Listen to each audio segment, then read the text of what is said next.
Hello दोस्तों नमस्कार। Political science learning में आप सभी का स्वागत है। हम लोग यूजीसी नेट पॉलिटिकल साइंस के प्रीवियस ईयर क्वेश्चंस को सॉल्व कर रहे हैं, जिसमें आज हम लोग इंडियन पॉलिटिकल थॉट के पीवाईक्यूज सॉल्व करेंगे। ये हमारे इंडियन पॉलिटिकल थॉट का पार्ट थर्ड वीडियो है। इससे पहले हमने पार्ट वन और पार्ट टू वीडियो अपलोड की है, उसको आप लोग चैनल में जाकर देख सकते हैं। इसके पहले हम लोगों ने इंडियन पॉलिटिकल प्रोसेस और इंटरनेशनल रिलेशंस के भी जो प्रीवियस ईयर के क्वेश्चन हैं उनका हमने डिटेल एनालिसिस किया है, जिसको आप लोग हमारे चैनल में जाकर देख सकते हैं। आइए देखते हैं आज का जो पहला क्वेश्चन है वो क्या है। Shri Aurobindo conceive nationalism as.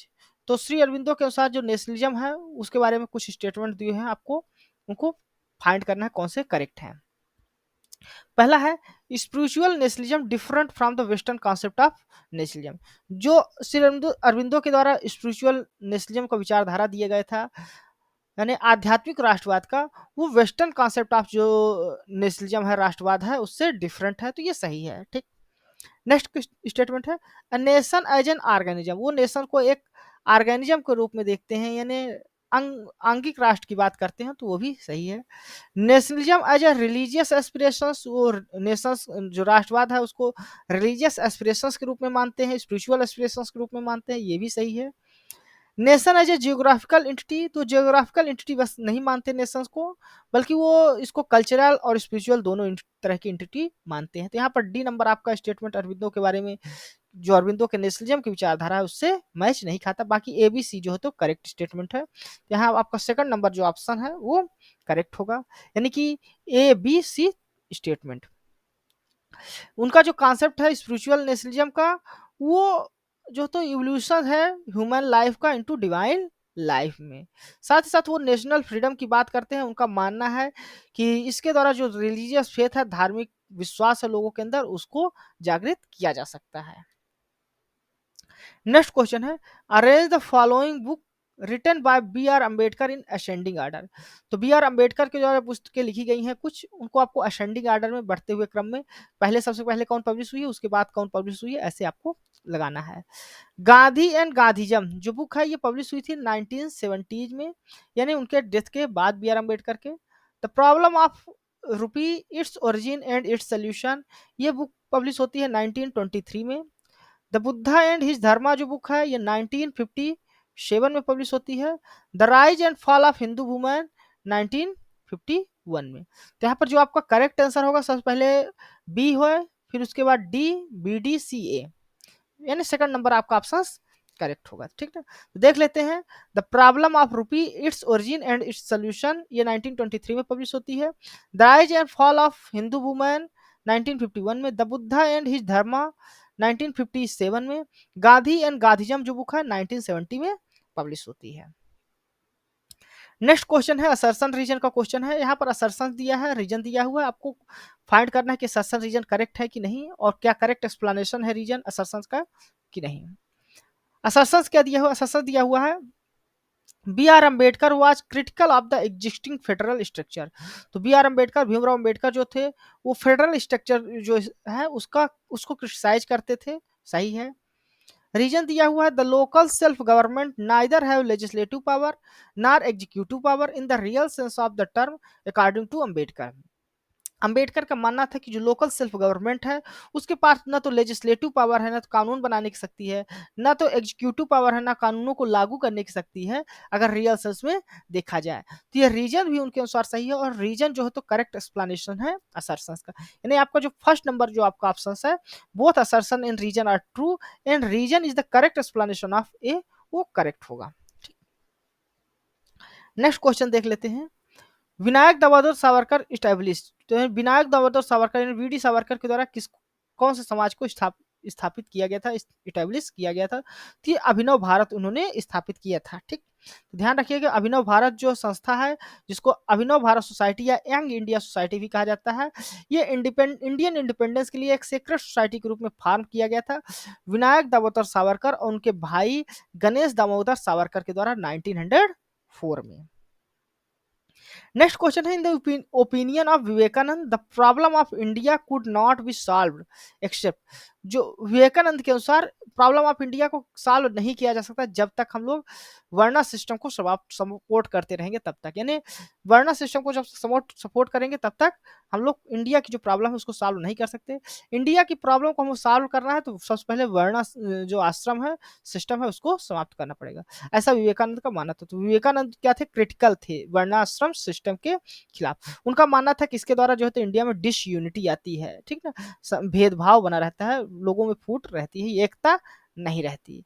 साथ साथ वो नेशनलिज्म को, राष्ट्र को एक फॉर्मली बेस्ड के रूप में देखते हैं इंडियन स्पिरिचुअल और मोरलिटी के लिए। नेक्स्ट क्वेश्चन दिया हुआ है, who among the following has written the book title Kautilya and the Arthashastra. Kautilya the अर्थशास्त्र जो पुस्तक है उसके लेखक कौन है, ये आपको पहचानना है। तो यहाँ पर एलन रंगराजन जो है वो इस बुक को लिखे हैं, वो इसके ऑथर हैं। तो L N Rangarajan, the Kautilya the Arthashastra was written by L N Rangarajan in the year 1992, 1992 में इनके द्वारा लिखा गया था। नेक्स्ट क्वेश्चन है, the mind therefore had to be decolonised first before it could be made more responsive to the freedom, who among the following made this statement. यानी किसने यह कहा था कि पहले हमें डीकॉलोनाइज, जो कॉलोनाइजेशन है उसको, उससे हमको माइंड को सबसे पहले डीकॉलोनाइज करना होगा फ्रीडम को, आज़ादी को लेने से पहले। तो ये जो स्टेटमेंट है वो बाल गंगाधर बी आर अम्बेडकर के थे, ठीक ना, बी आर अम्बेडकर के थे। सेकंड नंबर आपका ऑप्शन करेक्ट होगा। तो ये स्टेटमेंट किससे संबंधित है, बी आर अम्बेडकर के। नेक्स्ट क्वेश्चन है, गांधीज कॉन्सेप्ट ऑफ स्वदेशी वाज इंपैक्टेड बाय। जो गांधी जी का कॉन्सेप्ट है स्वदेशी का, वो किस चीज से इंपैक्टेड हुआ था, किन किन चीजों का इंपैक्ट पड़ा था, यहाँ पर कुछ स्टेटमेंट दिए हैं। तो इनका जो स्वराज का कॉन्सेप्ट था, his deep ethical and spiritual convictions, जो उनका इथिकल और स्पिरिचुअल जो विचारधारा थी, नैतिक और आध्यात्मिक, उससे जो प्रभावित था, ठीक है। His understanding of economic condition of the people specially at the grass root. तो ग्रास रूट लेवल में जो पीपल रहते थे, उनकी जो इकोनॉमिक आर्थिक स्थिति थी, उसको वो देखकर स्वदेशी कॉन्सेप्ट उनका प्रभावित हुआ था, ये भी सही है। फिर influence of the Ruskin books unto the last जो बुक थी रस्किन बॉन्ड की, उसके द्वारा जो है तो उससे भी इनका जो स्वदेशी का कॉन्सेप्ट है उन उसमें ये विचार लिए थे। His focus on truth and understanding of Jainism, उनका सत्य पर जो है तो फोकस रहना और जैनिज्म से ये विचारधारा, तो ये जो है तो उनसे स्वदेशी का विचार नहीं लिए थे, बल्कि यहाँ से सत्याग्रह का जो उनका विचार था वो आया था, ठीक ना, सत्याग्रह। तो सत्याग्रह की विचारधारा से संबंधित है डी वाला स्टेटमेंट। बाकी ए बी सी जो स्टेटमेंट है वो आपका स्वदेशी, गांधी जी के स्वदेशी के कॉन्सेप्ट से संबंधित है, यानी आपका करेक्ट आंसर होगा ए बी सी, यानी थर्ड नंबर आपका ऑप्शन सही है, स्वदेशी के, गांधी जी के स्वदेशी के बारे में। तो जो गांधी जी का स्वदेशी का कॉन्सेप्ट था वो इन्फ्लुएंस था रस्किन की जो बुक है अंटिल दिस लास्ट, और इनका जो गांधी जी का डीप इथिकल और स्पिरिचुअल कन्विक्शन था उससे भी प्रभावित था, और वो इंडियन पीपल्स की जो इकोनॉमिक कंडीशन है उसको भी समझते थे, जिससे ये अपने विचारधारा में स्वदेशी के कॉन्सेप्ट में इसको शामिल करते हैं। नेक्स्ट क्वेश्चन है, Nehru's idea of nationalism was based on. जो नेहरू का राष्ट्रवाद का विचारधारा है वो किस पर आधारित था, मिलिटेंट नेशनलिज्म, मिलिटेंट नेशनलिज्म को बिल्कुल सपोर्ट नहीं करते थे, है ना। स्ट्रॉन्ग फेथ इन कल्चरल प्लूरिज्म, ये ठीक है, वो कल्चरल प्लूरिज्म में विश्वास करते थे। Right to self determination, self determination की बात करते थे अपने राष्ट्रवाद में। Synthetic universal propounded by Rabindranath Tagore, तो उनके राष्ट्रवाद में सिंथेटिक जो यूनिवर्सलिज्म की बात है, विश्व बंधुत्व की बात है, वो जो तो समाहित थी। तो यहाँ पर ए बी और सी आपका नेहरू के जो नेशनलिज्म की विचारधारा है उससे संबंधित है। ए बी डी यानी कि आपका ए बी सी, ठीक है, सॉरी, यहाँ पर ए नंबर आपका उनसे नेहरू की विचारधारा से संबंधित नहीं है, बाकी बी सी और डी आपका सही है। तो सेकंड नंबर आपका ऑप्शन करेक्ट होगा, ठीक ना। देख लेते हैं सेकंड नंबर ऑप्शन यानी बी सी डी जो स्टेटमेंट है वो नेहरू के आइडिया ऑफ नेशनलिज्म से संबंधित है। वो कल्चरल प्लूरिज्म की बात करते थे, सेल्फ डिटर्मिनेशन की बात करते थे, और सिंथेटिक यूनिवर्सलिज्म जो रविन्द्रनाथ टैगोर के द्वारा दिया गया था उससे भी प्रभावित था। नेक्स्ट क्वेश्चन है जयप्रकाश नारायण के कॉन्सेप्ट ऑफ टोटल रिवोल्यूशंस के बारे में है, और आपको इनको ट्रू स्टेटमेंट फाइंड करना है, कौन से उनके टोटल रिवोल्यूशंस के बारे में सही स्टेटमेंट है। पहला है, it can be traced to his note on total revolution in his book present diary. तो प्रेजेंट डायरी में उन्होंने टोटल रिवोल्यूशंस को नोट किया था, ठीक है। It can be traced to crumbling Indian crumbling Indian polity under the burden of corruption, rise of authoritarianism and social discrimination। तो ये इंडियन पॉलिटी जो है तो क्रम्बल कर रही थी, टूट रही थी या दबी हुई थी करप्शंस के कारण। अथॉरिटेरियन जो राइज ऑफ अथॉरिटेरियन रिजीम थी उस समय इंदिरा गांधी की, या सोशल डिस्क्रिमिनेशन जो सामाजिक भेदभाव था उन सबको उसमें से देखा जा सकता है, तो उससे भी प्रभावित था इनका टोटल रेजोल्यूशन। ठीक है। His quest for moral society on the basis of democracy was the guiding force behind his total revolution. तो टोटल रेवोल्यूशन जो उनका था वो डेमोक्रेसी के बेस पर था, ऐसी सोसाइटी बनाना जो मोरल सोसाइटी हो, नैतिक सोसाइटी हो जिसमें डिस्क्रिमिनेशन ना किया जाए। तो ये भी उनके टोटल रेवोल्यूशन में शामिल था। His concepts of total revolution was based on his support of political centralization and economic decentralization। तो उनका जो टोटल रिवोल्यूशन का सिद्धांत था, कॉन्सेप्ट था, वो पॉलिटिकल डिसेंट्रलाइजेशन पर आधारित था, ना कि सेंट्रलाइजेशन पर और इकोनॉमिक डिसेंट्रलाइजेशन पर भी आधारित था। यानी कि डी नंबर आपका ऑप्शन यहाँ पर करेक्ट नहीं है उनके टोटल रिवोल्यूशन के बारे में। बाकी ए बी सी जो है तो करेक्ट है, यानी पर करेक्ट आंसर यहाँ पर होगा वो फोर्थ नंबर ऑप्शन होगा, ए बी सी ऑनली। ठीक ना, तो ए बी सी ऑनली। तो उनका जो जयप्रकाश नारायण का टोटल रिवोल्यूशन का कॉन्सेप्ट है, उनके प्रेजेंट डायरी जो 1979 में पब्लिश हुई थी बुक, उसमें जो है तो देखा जा सकता है। उनके टोटल रिवोल्यूशन में वो सपोर्ट करते थे पॉलिटिकल डिसेंट्रलाइजेशन को, ना कि सेंट्रलाइजेशन को। साथ ही साथ वो इकोनॉमिक डिसेंट्रलाइजेशन को पर ही उनका जो टोटल रिवोल्यूशन का कॉन्सेप्ट है वो सपोर्ट करता था। ठीक।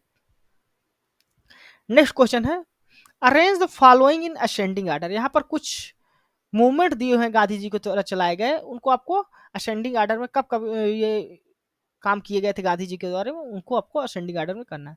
तो civil disobedience movement Gandhi ji के द्वारा चलाया गया था 1930 में। नॉन कॉपरेशन मूवमेंट ये 1920 में चलाया गया था। सत्याग्रह चंपारण में 1917 में, 1917 में। और साबरमती जो आश्रम स्टैब्लिश किया गया था, स्थापना की गई थी 1915 में कोचदेव आश्रम के नाम से। यहाँ पर सबसे पहले उल्टा यहाँ से डी सी बी ए आपका करेक्ट होगा, डी सी बी ए यानी फर्स्ट नंबर आपका ऑप्शन करेक्ट होगा। ठीक ना। तो स्टैब्लिश साबरमती आश्रम 1975 1915 यानी 1915। सत्याग्रह चंपारण पर गांधी जी ने 1917 में किया था। Non cooperation movement Gandhi ji के द्वारा 1920 में चलाया गया था। सिविल डिसोबीडियंस मूवमेंट जो गांधी जी के द्वारा चलाया गया था 1930 में चलाया गया था। नेक्स्ट क्वेश्चन है, which of the following is not the functions of state according to Kautilya. Kautilya के अनुसार स्टेट का क्या फंक्शन नहीं होता। Acquisition of that which is not under its control and position, यानी जो अभी एक्वायर नहीं किया गया है उसको भी एक्वायर करना है। तो ये ठीक है, एक्वायर की बात करते हैं। Preservation of what he has been acquired, जिसको एक्वायर किया जा चुका है, जिसको प्राप्त किया जा चुका है, उसका प्रिजर्व करना है, उसको सुरक्षित रखना है। ये भी जो है कौटिल्य के विचारों में था, फंक्शन स्टेट के फंक्शन में। एसेंटुएशंस ऑफ व्हाट हैज प्रिजर्व, ने जिसको प्राप्त कर लिया है गया है उसको बढ़ाने की बात की जाती है। तो ये भी जो कौटिल्य कहते हैं। एम्पायर बिल्डिंग, यानी एम्पायर बिल्डिंग बस नहीं होता बल्कि उसको सही तरीके से चलाना होता है, लोगों को मैनेज करना होता है, सभी काम जो होते स्टेट के होते हैं। तो ये जो होते हैं यहाँ पर आपका फर्स्ट सेकंड थर्ड है। क्या क्या नॉट फंक्शन है यहाँ पर पूछा गया था कौटिल्य के अनुसार। तो फोर्थ नंबर जो ऑप्शन है, चौथा नंबर ऑप्शन वो आपका करेक्ट होगा। ठीक ना। तो एम्पायर बिल्डिंग ऑनली जो होता है स्टेट का फंक्शन नहीं है। स्टेट का फंक्शन है प्रमोट करना मोरल और material happiness, welfare of people, लोगों के वेलफेयर के बारे में काम करना है और उनको इनेबल करना है pursue there freely independent efforts in life. तो धन्यवाद दोस्तों, ये हमारे इंडियन पॉलिटिकल थॉट का प्रीवियस ईयर क्वेश्चंस का पार्ट थर्ड वीडियो था। ये वीडियो आपको कैसा लग रहा है आप अपने कमेंट्स के माध्यम से मुझे जरूर बताइए। साथ ही साथ आप हमारे इस वीडियो को लाइक कर दें, हमारे इस चैनल को सब्सक्राइब करें ताकि जो इस तरह की आगे आने वाली वीडियोज हैं वो आपको मिल सके। धन्यवाद, थैंक यू।